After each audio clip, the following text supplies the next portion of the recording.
శుక్లాంబరధరం విష్ణుం శశివర్ణం చతుర్భుజం ప్రసన్నవదనం ధ్యాయేత్ సర్వవిఘ్నోపశాంతయే.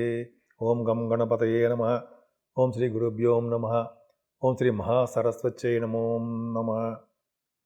మా ఆది ఆస్ట్రాలజీని చూస్తున్నటువంటి మీ అందరికీ పేరు పేరున నా హృదయపూర్వక నమస్కారాలు. అంతేకాకుండా విదేశాల్లో కూడా నా ప్రోగ్రామ్స్ చూస్తూ నన్ను ఆస్వాదిస్తూ నాకు ఫోన్ చేస్తున్నటువంటి మీ అందరికీ కూడా, ముఖ్యంగా ఫారిన్ కంట్రీస్లో ఉన్న వారికి, ఆస్ట్రేలియాలో ఉన్న వారికి, చాలా కంట్రీస్ ఉన్నాయి అనుకోండి, ఇవన్నీ వాళ్ళందరికీ కూడా నా పేరున నా హృదయపూర్వక నమస్కారాలు. ఫిబ్రవరి 1 తారీఖు నుంచి 28 ఫిబ్రవరి వరకు కూడా ఈ నెలలు ఎలా ఉండబోతుందో తెలుసుకుందాం. ఫిబ్రవరి నెలలో అంటే 1 తారీఖు నుంచి 28 తారీఖు వరకు ఈ నెల మొత్తం కూడా గ్రహాల యొక్క ప్రభావము, గ్రహాలు ఏ రాశిలో ఉన్నాయో ఇప్పుడు మనం తెలుసుకుందామండి. గురుగ్రహం వక్రగతిలో మిథున రాశిలో ఉన్నాడు, అత్యంత బలంగా ఉన్నాడు. కేతు సింహరాశిలో ఉన్నాడు. రవి, బుధ, కుజ, శుక్రులు వీళ్ళు నలుగురు కూడా జనరల్గా ఏమంటాం మనం, మకర రాశి అంటాం. ఆ మకర రాశిలో ఉన్నాడు. కానీ ఈ 4 గ్రహాలు కూడా మారుతున్నాయండి.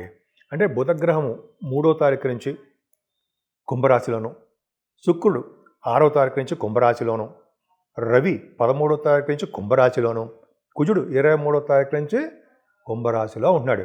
అంటే రవి, బుధ, కుజ, శుక్ర, రాహువులు పంచగ్రహ కూటమి ప్లస్ కాలసర్పదోషంతో ఏర్పడిపోతుంది. సో ఇది చిన్న ప్రాబ్లం అండి. అంటే 5 గ్రహాల యొక్క కూటమి మనం ఎప్పుడు అనుకుని ఉంటాం, చెడు దోషాలు, చెడు ప్రభావం ఏర్పడుతుంది, ఒక నెలల పాటు ఉంటుంది అలాగా. అంటే రవి కూడా మారిపోతాడు కాబట్టి నెక్స్ట్ మంత్, సో అది ప్రాబ్లం ఉండదు ఇంకా.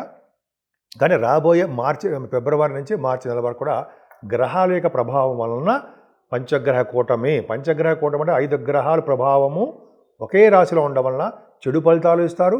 అంతేకాకుండా మంచి ఫలితాలు కూడా వివిధ రాశుల వారికి ఉంటుంది. కానీ ఓవరాల్గా చూసుకుంటే ప్రపంచంలో కానీ లేకపోతే మన ఇండియాలో కానీ చూసుకుంటూ ఉంటే మొత్తం వాతావరణంలో మార్పులు సంభవిస్తున్నాయి. అంటే పొలిటికల్ రంగం, రాజకీయ రంగంలో కూడా మార్పులు జరగడము, కొద్ది వాతావరణం కొంచెం ప్రాబ్లమ్స్ ఏర్పడుతూ ఉంటాయి. సో వీటి వల్ల ఇవన్నీ తప్పించుకోవాలంటే మంచి ప్రభావం కలగాలంటే అమ్మవారే, కామాఖ్య అమ్మవారు యొక్క ప్రభావం ఉండడం వల్ల కానీ, కనకదుర్గ అమ్మవారి యొక్క పూజ చేసుకోవడం వలన కానీ, పరమేశ్వరి అమ్మవారు ఇలాగా చేసుకోవడం వలన, సంతోషి మాత అమ్మవారిని మర్చిపోతాం మనం ఎప్పుడు కూడా. ఆవిడ పూజిస్తేనే సంతోషంగా ఉంటాం మనం. సో ఈ విధంగా చాలా అద్భుతంగా ఉందండి. మనం ప్రతి రాశి వారు కూడా చేసుకోవాల్సిన పూజ ఇదే. పైగా శనీశ్వరుడు మనకి మీనరాశిలో ఉన్నాడు. ఈ 9 గ్రహాలు ఇప్పుడు చెప్పారండి. ఇప్పుడు ఈ 9 గ్రహాల ప్రభావము 12 రాశుల మీద ఎలా ఉండబోతుందో ఇప్పుడు మనం తెలుసుకుందాం. వృశ్చిక రాశి వారికి ఈ వారం, ఈ నెల మొత్తం కూడా ఫిబ్రవరి నెల అదృష్టవంతమైన కాలం అనే చెప్పుకుందాం. ఎందుకు అని చెప్పేద్దాం. అదొకటండి, ఫైనాన్షియల్గా ఏమాత్రం ఇబ్బంది పడరండి మీరు. కుటుంబంలో సఖ్యత, కుటుంబంలో వృద్ధి, కుటుంబంలో ఆదరణ, మీకు ముఖవర్చస్సు, కంఠధ్వని, పాటలు పాడే అవకాశాలు, అదృష్టము ఎక్కువ ఉన్నాయి మీకు. బహుశా విదేశాలకు వెళ్ళడానికి కూడా అవకాశాలు ఉన్నాయి మీకు. అంతే కదండి, మీకు 5 గ్రహాలు చతుర్థ భావంలో ఉన్నాయి. అంటే ఇంతకుముందు 4వ భావంలో రాహు ఉంటే తల్లిగారికి బాగుండదు అనుకునేవాళ్ళం. ఫారిన్ కంట్రీస్ వెళ్తారు. రవి రాహువులు చతుర్థ భావంలో ఉండడం వలన యోగాన్నే ఇస్తారు. రవి రాహులే కాదండి, బుధ శుక్రులు కూడా ఉన్నారు. వాళ్ళ వల్ల కూడా మీకు ప్రయోజనం కూడా ఉంది. అంటే బుధ శుక్రులు కాంబినేషన్ ఏంటంటే మీకు భూములు ఇవ్వడము, సినిమా రంగంలో రాణించడము, చక్కటి చదువు ఇవ్వడము, అలాగే భూములు, వాహనాలు, గృహ సౌఖ్యం కలగడము, భూములు కొనుక్కోవడము, సంగీత ప్రియులకు సంగీతంలో బాగా రాణించడము, ఇవన్నీ జరగబోతున్నాయి. ఎక్కువ జనాకర్షణ ఉంటుంది. తల్లిగారికి ప్రేమాభిమానాలు ఎక్కువ ఉంటాయి. తల్లిగారి ప్రేమాభిమానాలు కాదండి, మీ చదువులో కూడా బ్రహ్మాండంగా రాణిస్తారన్న సందేహం లేదు. ఇందాక చెప్పినట్టుగానే సాఫ్ట్వేర్ రంగ ఉద్యోగస్తులకి, రియల్ ఎస్టేట్ రంగంలో ఉన్న వారికి, కుజుడు సంబంధించిన భూములు ఉన్న వారికి బాగా యోగవంతమైన కాలము. సంతానం విషయంలో కొద్ది చిన్న ఇబ్బందులు, టెన్షన్స్ పడుతూ ఉంటారు. ప్రతి చిన్న విషయం టెన్షన్స్ పడుతూ ఉంటారు. టెన్షన్స్ పడకండి. వివాహాది వేడుకలు, శుభకార్యాలు ఖచ్చితంగా మీ ఇంట్లో జరగడానికి ఎక్కువ అవకాశాలు మాత్రం ఉన్నాయి. ఏదేమైనా అష్టమస్థాన గురుడు వలన ఇబ్బందికరంగా ఉంటుంది కదా, కరెక్టే కదా.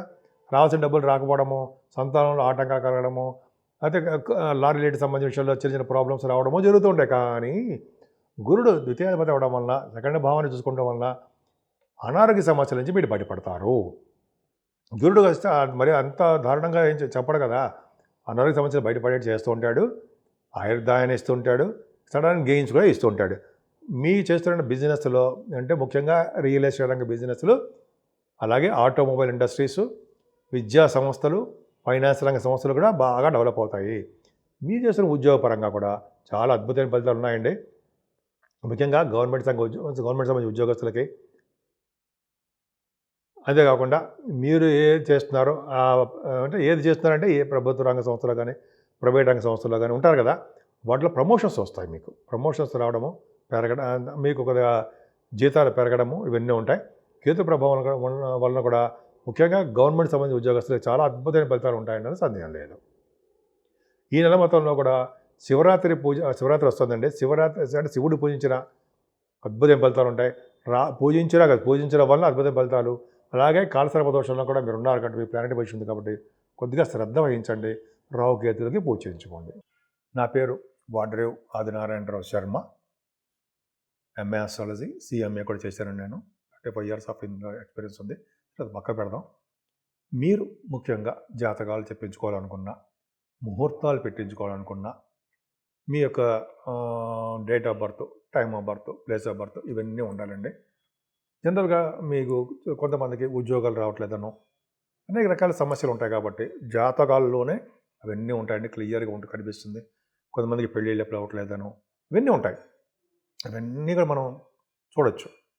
అంతేకాకుండా వాస్తు సంబంధించిన విషయాలు కూడా నేను చెప్తానండి.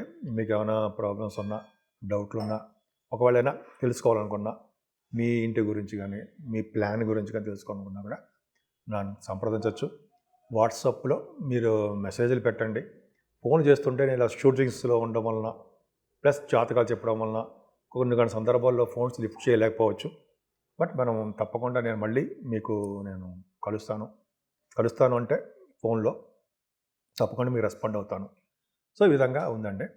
మీరు మెయిన్ ఇంపార్టెంట్ అంటే డేట్ ఆఫ్ బర్త్ ఉండాలి, టైమ్ ఆఫ్ బర్త్ ఉండాలి, ఇవన్నీ ఉండాలి.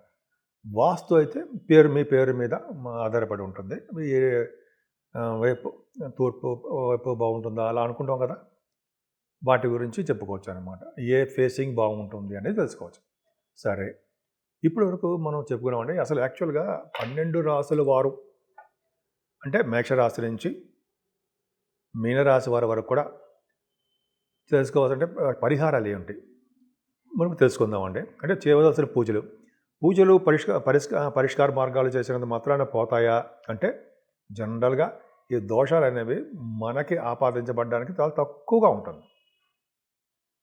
ఇప్పుడు చూడండి, ఇప్పుడు మనం శనీశ్వరుడు గురించి చెప్పుకుంటున్నాము. శనీశ్వరుడికి కర్కాటక రాశికి అంటే శనీశ్వరుడు వలన అష్టమ శని దోషము, ఏలినాటి శని ప్రభావ దోషము, అలాగే అర్ధాష్టమ శని దోషము, ఇవన్నీ ఉంటాయి. అష్టమ శని, అర్ధాష్టమ శని.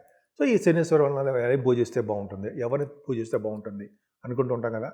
దక్షిణామూర్తి గారిని ఒకసారి పూజిద్దామని మనం అందరం కలిసి సహిత దక్షిణామూర్తి గారిని పూజించడం వలన, శ్రీ ఆంజనేయ స్వామి వారిని పూజించడం వలన, హనుమాన్ చాలీసా 40 రోజుల పాటు రోజుకు ఒక్కసారి విడవకుండా చదివిన వారికి విద్యలోను, వివాహంలోను, అలాగే ఎటువంటి ప్రాబ్లమ్స్ వచ్చినా వాళ్ళని భార్యాభర్తలు కలపడంలోనూ స్వామివారు త్వరపడతారు. ఇంకా చెప్పాలంటే శనీశ్వరుడు వల్ల వచ్చే దోషాలు కూడా పరిహారం అవడానికి కూడా శనీశ్వరుడు ఆంజనేయ స్వామి వారికి కూడా మాటిచ్చాడు. సో దాని ప్రకారం అంటే మాట ఇవ్వడం అంటే మిమ్మల్ని పూజించిన వారికి నేను చరిదోషం అంటాను. అలాగే ఎవరైతే మీకు సింధూరం రాయిస్తారో మంగళవారం కానీ, మీకు అంటే అర్థం ఆంజనేయ స్వామి వారికి కానీ సింధూరం రాయిస్తారో శనివారం కానీ మంగళవారం కానీ, ముఖ్యంగా శనివారం రాయించిన వారికి శని వలన వచ్చే దోషాలు అంటే శనీశ్వరుడు వల్ల వచ్చే దోషాలు చాలా మటుకు పరిష్కారం అవుతాయని చెప్పి శనీశ్వరుడే చెప్పాడు. అన్నిటికన్నా ముఖ్యం చెప్పాలంటే కుజుడు కూడా 23వ తారీఖుని కుంభరాశిలోకి వచ్చేస్తాడు. అంటే పంచగ్రహ కూటమి ఏర్పడుతోంది. అంటే పంచగ్రహ కూటమి అంటే రాహు, బుధుడు, శుక్రుడు, రవి, వీళ్ళందరూ కుజుడు కూడా ఉన్నాడు. పంచగ్రహ కూటమి అంత మంచిది కాదు. అంతేకాకుండా కాలసర్ప దోషం అని కూడా ఉందండి. కాలసర్ప దోషము ఒకటి, పంచగ్రహం కూటమి ఒకటి. అంటే ఫిబ్రవరి నెలలో విపత్తు రాబోతోంది అని క్లియర్గా అర్థమైపోతుంది.